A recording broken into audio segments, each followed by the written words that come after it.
New growth cannot exist without the destruction of the old. Let go of your earthly tether. Enter the void. Empty and become wind. These were the words of the great Guru Laghima, an airbending master from before Aang's time. It is said he unlocked the power of flight, true freedom.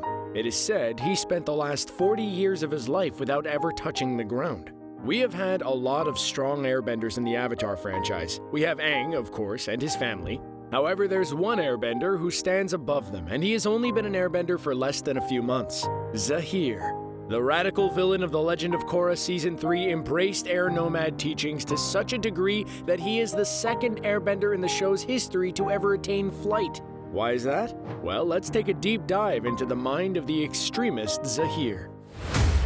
To understand Zaheer's unique powers, we must look at the organization that fostered his beliefs.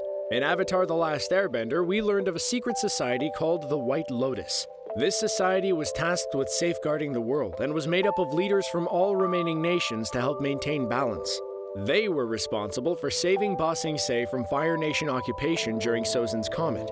They were also tasked with guarding Korra as she trained to become the Avatar. However, for every light, there is a shadow, and for every White Lotus, there is a red one. The Red Lotus was an anarchist militant movement that splintered from the White Lotus. They formed after the 100 Years' War and were founded by Zhe Bao, a person we haven't met in the Avatar franchise.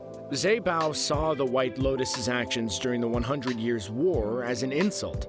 He noted that the White Lotus had become nothing more than the Avatar's bodyguards. To help preserve the integrity of the Lotus, he formed the Red Lotus. Iroh, a high-ranking White Lotus member, saw what Zhe Bao was attempting to do. While he tried to keep the Lotus together, he ultimately failed.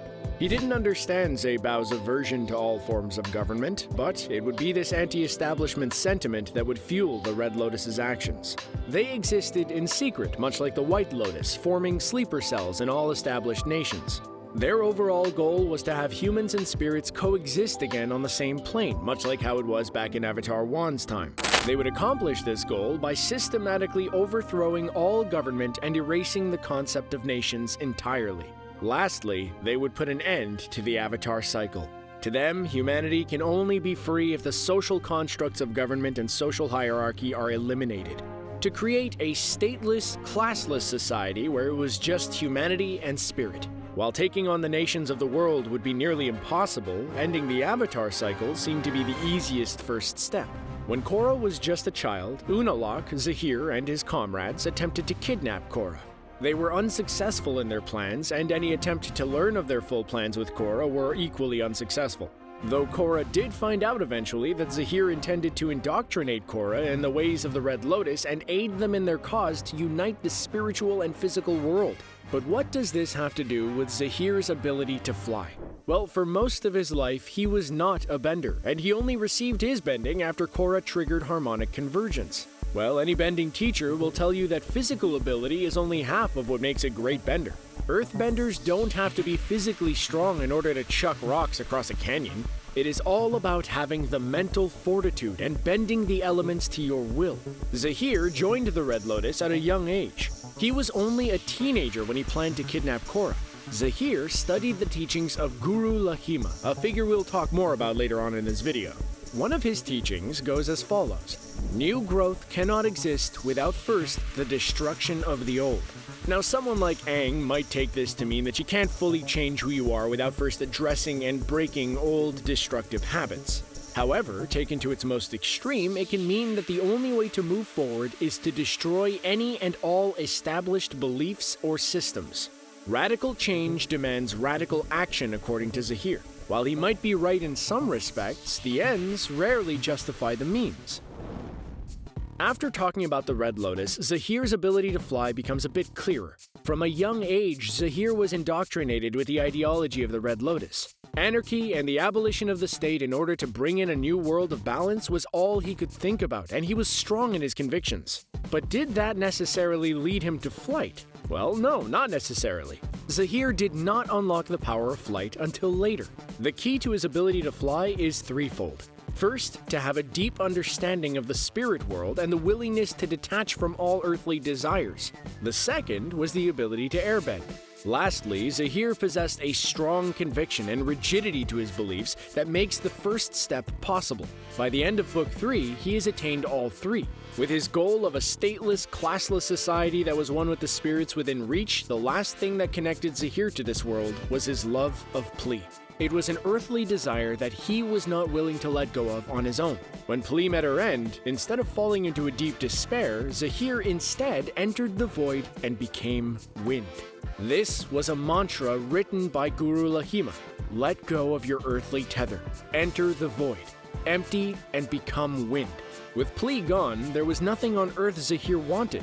His desire to see the Red Lotus's new world was not something material or earthly, it was an idea. But if all it takes is a complete detachment from this world, why is Zaheer only the second ever airbender to fly? Why couldn't Tenzin or Aang or even Monk Hyatso fly? The answer to that question comes from the first requirement, a complete detachment of all earthly desires and things. Materialism in the plainest sense of the word keeps all three of these airbenders from achieving flight. We saw this with Aang back when he was training with Guru Patik. In order to control the Avatar state, Aang was told he must let go of all his earthly desires, including Katara. He was unwilling to do this at first, and because of this could not even enter the Avatar state.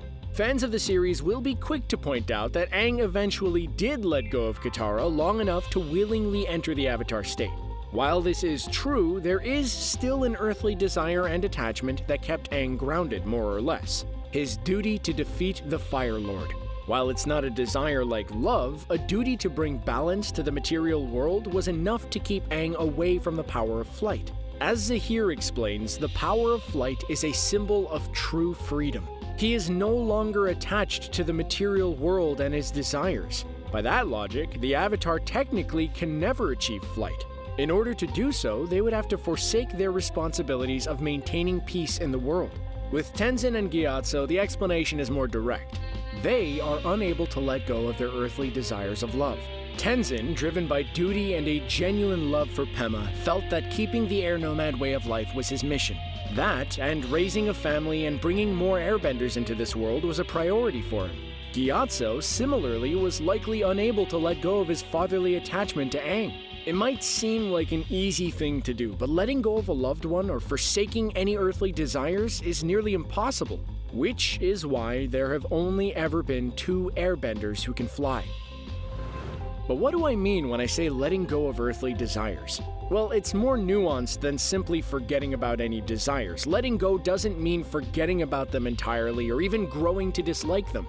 Detachment is not about love or hate, but an understanding that life begins and ends, and removing yourself from the path of another. Sometimes this can involve the removal of carnal emotions like love or lust, but ultimately it means that their path no longer interferes with yours. Even after Zaheer is defeated and imprisoned again, he doesn't lose his ability to fly. Does this mean he has forgotten about Pli and the life that they could have shared? Well, yes, but actually no. Zaheer understands what happened to her and what losing her meant, but rather than grieve, Zaheer entered the void and became untethered from his earthly desires. Now, is this to say that he did all of this happily? Not at all. In fact, it's my belief that Zaheer never wanted to actually achieve the power of flight. With everything that had to be done in order to bring about the new world, plus his genuine love for Pli, the thought of gaining the power to fly most likely never even crossed his mind until he was afforded the opportunity to try. When Pli met her end, he implemented all three of Guru Laghima's teachings in one moment. Any normal person would have been saddened and grieved at the loss of a loved one. Some would say that this is instinct, but instinct is a lie told by a fearful body, hoping to be wrong. He lost the one love in this world, but new growth cannot exist without first the destruction of the old. He had nothing left, and as a result, he let his earthly tether go, entered the void, emptied himself, and became wind. And once you attain that kind of power, it takes a lot to maintain it. With his ideals dashed and all his allies dead, it would have been easy for Zaheer to lose his ability to fly. The collective grief of losing your loved ones and comrades can ground anyone, but Zaheer still holds firm to his beliefs. Even after being defeated by Korra, he doesn't harbor any ill will and even agrees to help Korra deal with Kuvira later on in the series. Despite being an airbender for a very short time compared to the other airbenders in the series, Zaheer displays an unusually high proficiency for the martial art. His background and philosophy helped make him not only a formidable villain, but also a principled and powerful airbender. It was because of his conviction that he was able to achieve flight and become the only living airbender to achieve this power. Even with all of his power, Aang could never really achieve that level. Of course, achieving this power might not be worth it in the long run. Most are not willing to give up practically everything in order to experience this true freedom. Even if you can soar to the highest mountaintops, you'd be pretty lonely flying high above everyone else.